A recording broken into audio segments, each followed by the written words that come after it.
Hi, everyone. I wanted to take you through your homework in preparation for the strategic planning session that will start in early October. What we're going to do is talk about the future environmental scan and the current state assessment, both of which will be getting done in the first session or shortly thereafter. This is all about strategic planning, which is really charting the course. And like Lewis Carroll said in Alice in Wonderland, if you don't really care where you're going, it doesn't matter which road you're going to take.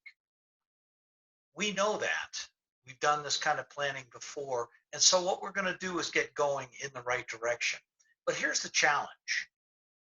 It's all about the planning that makes the difference in where you're going because of the thought process that goes behind it. But you certainly don't want to be going in the wrong direction. What we're going to be doing is looking at 5 strategic questions. First, where is it that we want to be in the next 5 to 10 years? Second, how do we know when we're there? How do we measure the progress that we're making? Third, where are we now? Fourth, how do we get there? What are the strategies closing the gap from where we currently are to where we're going? And what the future environmental scanning is all about, what may or will change in our environment in the future. This is just a short model. You can see the future environmental scan is right here, and this is where we generally start with the planning process. So let's talk about the future environmental scan.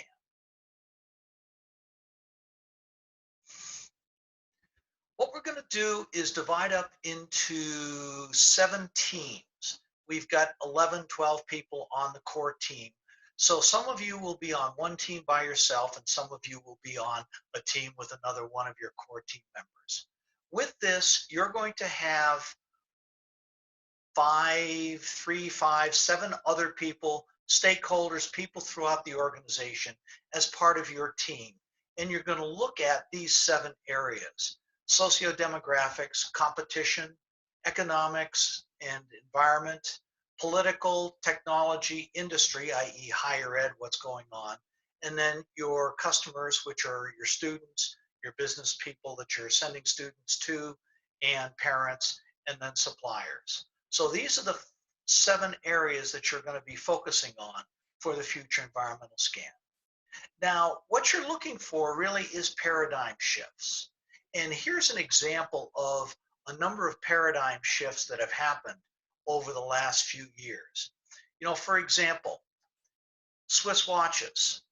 Swiss watches were always the best watches in the world, and many will say they still are. But when it went to quartz, the drive in the watch system changed, and it made timepieces far more accessible, ready for other people. Same thing with wireless phones and email. They were an overnight shift in how people communicated and related to one another. And that's really what you're looking for in your future environmental scan. So here are 6 steps for scanning, what you need to think about. First, identify your environmental scans needs annually. You're going to generate a list of information sources that's going to provide the core inputs, and then identify those employees who are going to participate in the scanning process. We already talked about scanning tasks for each skeptic letter. As a team, what you're going to do is you're going to project 5 or 10 years into the future for each of the letters of the skeptic. We don't have to worry about the rest of these, except that at the planning session, each team is going to be required to brief everyone else on what they came up with. So let's talk about one of these things in depth. We'll go into socio-demographics. And this is kind of the thought process that you want to be using for all of these. Socio-demographics is, how are your student population changing? How is the job world changing? So as you think about that 5 to 10 years out, you will think about the number of students that you have. Is the pool of students that you draw from shrinking? Is it getting larger? Those are key questions that have to be asked.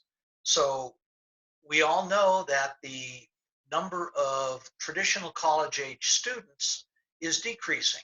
So you would project 5 to 10 years out that there are going to be less students than there are right now. How does this affect Christian colleges? Is Christianity as a religion growing? Is it shrinking? Do students want to come to Christian colleges more? What does the trend look like? Can you project into the future if a Christian college is going to be able to buck the demographic trends of decreased traditional age students? The other piece of this is, are students now going to university later in years, your quote post-traditional students? Yes, they are. Is that trend going to continue? I think it is. So with that, how do you reach those students? So do you increase your distance learning offerings? What are the kind of programs, the jobs that will be in effect, in 5 to 10 years? Will you need to change your programs for that?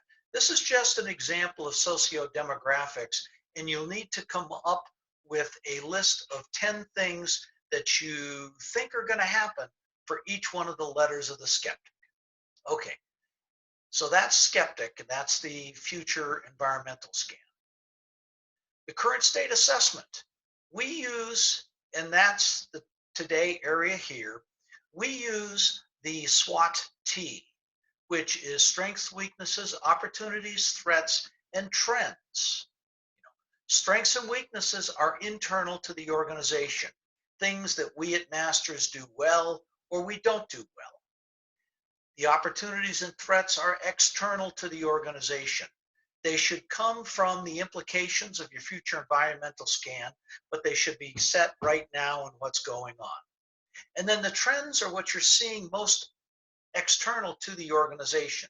They could also be internal, but generally it's external. For example, distance education. What we're seeing is more and more students moving toward distance education and less coming into the on campus. Also, the ages of students are greater. They're going back to school for one of three things. They want a job, they want a higher paying job, or they want a promotion. And that's why you're seeing that 24 to 70-year-old student, your post-traditionals, are the ones that are increasing. So this is the current state assessment. This is what we typically write up. And you're going to be going through this in the stakeholder attunement process, but you also will be looking at these things as well. So that's why I wanted to present these to you. So thanks for all your participation in this. I'm looking forward to working with you in early October. And as always, if you have any questions, feel free to reach out. I'm no more than a telephone call or an email away.